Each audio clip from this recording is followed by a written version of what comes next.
Hey guys, we all welcome you in India's best learning platform, Upcoming IAS, and today we are going to discuss the 4-month plan strategy for the UPSC CSE 2023 with daily targets. So, this is the most requested video of all of you, and yes students, in 4 महीने के अंदर prelims crack करना easy है, आप prelims को crack कर सकते हैं, ऐसा पॉसिबल है येस, बट हाँ थोड़ी मेहनत ज़्यादा लगेगी, बट आप अगर हमारे बताए हुए प्लान के अकॉर्डिंगली चलते हैं so you will clear prelims 2023।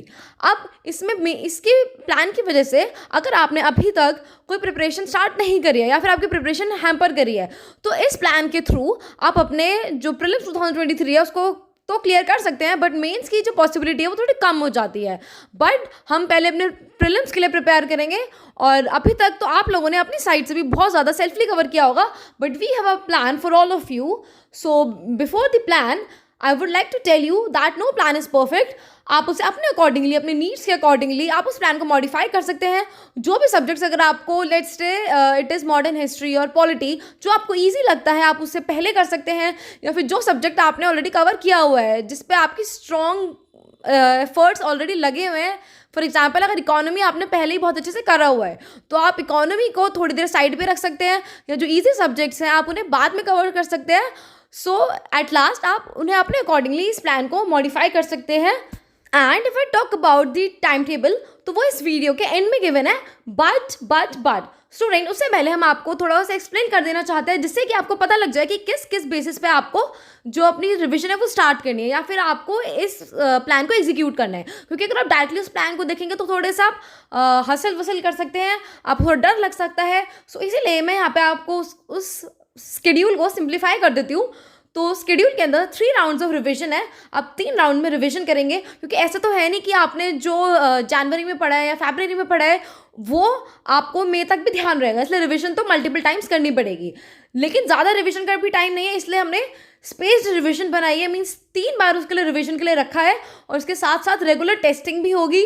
Means हर संडे टू संडे उस स्केड्यूल में टेस्ट भी है जो आप अपनी मर्जी से भी कोई का टेस्ट कंडक्ट कर सकते हैं एज पर दी स्केड्यूल, या फिर आप उसमें प्रीवियस ईयर MCQs कर सकते हैं। वो ही आपके लिए अभी तक बेस्ट सोल्यूशन है अगर आपने और प्रिपरेशन नहीं करी है तो, या फिर और जो मॉडल टेस्ट पेपर्स होते हैं वो नहीं दिए हैं तो आप प्रीवियस ईयर करना उस टेस्ट पे जो रेगुलर टेस्टिंग दी हुई है। एंड एट लास्ट फीडबैक कि आपको खुद से अपना देखना है कि आपने स्केड्यूल के अकॉर्डिंगली क्या कवर किया या नहीं, या फिर जो भी आपको लगता है कि इस स्केड्यूल में ये चीज़ मेरे अकॉर्डिंगली होनी चाहिए थी तो आपको वो अपने अकॉर्डिंगली फीडबैक देके उसमें वो ऐड ऑन कर लेना है। एंड लास्ट के जो कुछ 4-5 डेज हैं एग्जाम से पहले वो हमने फ्री छोड़े हुए हैं एज पर योर रिक्वायरमेंट्स, तो आपको जो भी उसमें लगता है आप वो पढ़ सकते हैं। एंड यहाँ पे द बिग पिक्चर ये है कि जो राउंड 1 होगा उसमें आपको ज़्यादा टाइम देना है रिविजन के लिए, एंड जो राउंड 2 होगा वो 4 to 5 वीक्स में कवर हो जाना चाहिए, एंड राउंड 3 वीक्स में। एंड ये कैसे हो सकता है पॉसिबल, अगर हम बात करें तो जब आप पहली रीडिंग करेंगे तो आपको सिर्फ रीडिंग करनी है, जब आप पढ़ रहे हैं उसे सिर्फ रीडिंग करें। जब आप सेकेंड टाइम उसे पढ़ रहे हैं तो आप उसमें अंडरलाइन कर लीजिए ओके जो भी आपको इंपॉर्टेंट लगता है। और जब आप थर्ड टाइम उस चीज़ को पढ़ रहे हैं, जैसे जो स्टैंडर्ड बुक्स होती हैं फॉर एग्जांपल पॉलिटी के लिए लक्ष्मीकांत या फिर मॉडर्न हिस्ट्री के लिए स्पेक्ट्रम, तो जब आप उसे थर्ड टाइम पढ़ रहे हैं तो अब आपको सिर्फ और सिर्फ वही पढ़ना है जो आपने अंडरलाइन किया था। एंड अंडरलाइन जब आपने किया था ये थर्ड राउंड हो गया, और जब फोर्थ राउंड जब आपके को टाइम बचता है या फिर कुछ डेज ऐसे हो जाते हैं कि उस शेड्यूल में 8 डेज में कवर करने के लिए दिया हुआ है लेकिन आपने 7 डेज में ही कवर कर लिया, तो वो आपको उसमें क्या करना है कि जब राउंड 4 होगा तो तब आपने जो डबल अंडरलाइन किया होगा आपको सिर्फ वही पढ़ना है, जिससे कि आप इंपॉर्टेंट चीज़ें जो हैं वो पढ़ भी लेंगे, आपका उसका मल्टीपल टाइम रिविजन भी हो जाएगा। और एक यही तरीका है कि आप अपने रिविजन को बूस्टअप कर सकते हैं रेगुलर टेस्टिंग के साथ, अपने गोल को अकम्प्लिश कर सकते हैं। एंड अब स्टूडेंट्स मैं आपको एक बहुत ज़्यादा इंपॉर्टेंट चीज़ बताने वाली हूँ। तो देखो जो कुछ ऐसे सब्जेक्ट्स होते हैं जो बहुत ज़्यादा स्कोरिंग होते हैं कि आप उसमें से लाइक 80 to 90% तो आप उसमें से अचीव कर ही सकते हो मार्क्स। फॉर एग्जाम्पल जैसे पॉलिटी और इकोनॉमी है, इनमें से कंसेप्ट बेस्ड क्वेश्चन सब ज़्यादा आते हैं, और इनमें से अगर दोनों को मिला के बताऊँ तो 20 to 30 क्वेश्चन होंगे जो आएंगे ही आएंगे हर साल, ये पैटर्न है। तो पॉलिटी और इकोनॉमी में से आप 80 से 90% क्वेश्चंस को सही अटेम्प्ट कर सकते हैं क्योंकि कंसेप्ट बेस्ड होते हैं। तो इसलिए पहले आपको अपनी स्टैटिक पे ज़्यादा ध्यान रखना है। ऐसा नहीं कि सिर्फ और सिर्फ आप करंट अफेयर्स ही कर रहे हैं और आप उसके लिए वरी हो रहे हैं, परेशान हो रहे हैं कि करंट अफेयर्स कैसे करें।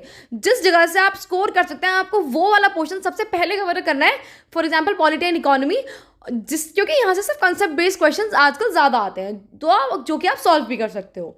एंड अगर अब हम हिस्ट्री एंड एनवायरनमेंट की बात करें तो यहाँ से ना फैक्ट बेस्ड क्वेश्चन ज़्यादा आते हैं। अब यहाँ से चलो हिस्ट्री में, मॉडर्न हिस्ट्री तो मैंने मान लिया कि वो स्कोरिंग है, उसमें जो क्वेश्चंस है वो सही हो सकते हैं। लेकिन अगर आप आर्ट एंड कल्चर की बात करें, अगर आप एंशिएंट एंड मिडाइवल की बात करें, तो वहाँ से ऐसे क्वेश्चंस आते हैं कि आपने कितना भी अच्छे से उस टॉपिक को प्रिपेयर किया हो, कितने भी अच्छे से आपने उसको टाइम दिया हो तैयारी के लिए, आप वो क्वेश्चंस आपसे अटेम्प्ट होंगे ही नहीं। तो ऐसे क्वेश्चंस पे अपना टाइम ज़ाया नहीं करना है और पढ़ना है। ऐसा नहीं है कि पढ़ना नहीं है, बट जितना आप सफिशिएंट टाइम दे सकते हो उतना पढ़ना है और रेलेवेंट चीज़ पढ़ के जानी है, क्योंकि ये फैक्ट बेस्ड क्वेश्चन है इसीलिए।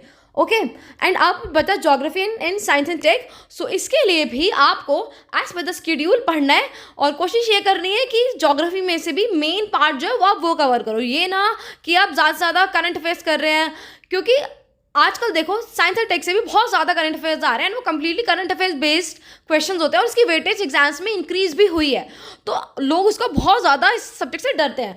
बट अगर आपके बेसिक्स क्लियर होंगे तो आपको साइंस एंड टेक के करंट अफेयर्स भी रेलेवेंट लगेंगे और आप उसे समझ पाओगे और आप रिलेट कर पाओगे। तो इसीलिए अगर आपसे वो पार्ट नहीं हो रहा है तो उसे स्किप कर दो, आप पॉलिटी करो, इकोनॉमी करो, मॉडर्न हिस्ट्री करो और जो हमारे शेड्यूल के हिसाब से बताइए वो करो, जिससे कि आपकी स्टैटिक पे तो स्ट्रॉन्ग पकड़ बने। क्योंकि यहाँ पे 80-20 का रूल चलता है, परोटो प्रिंसिपल का।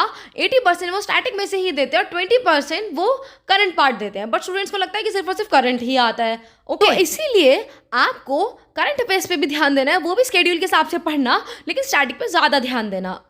So here is the schedule, आपको इसके अकॉर्डिंगली चलना है। 3 राउंड है इसमें रिवीजन के लिए भी, इसलिए मैंने इस पर जो कलर्स है ना वो चेंज करे हुए हैं, जिससे कि आपको ध्यान रहे। तो आप इसको पॉज करके स्क्रीनशॉट ले लेना। एंड मैं एक लास्ट बात आपसे कहना चाहती हूँ कि इसके अंदर जैसे जो इंटरनेशनल रिलेशन है, साइंस एंड टेक्नोलॉजी है, ये सारी चीज़ें इस शेड्यूल में इंक्लूड नहीं है, जो कि साइंस एंड टेक्नोलॉजी तो करंट अफेयर्स का ही पार्ट हो जाएगा। यहाँ पे करंट अफेयर्स मेंशन है तो वो उसमें कवर हो जाएगा।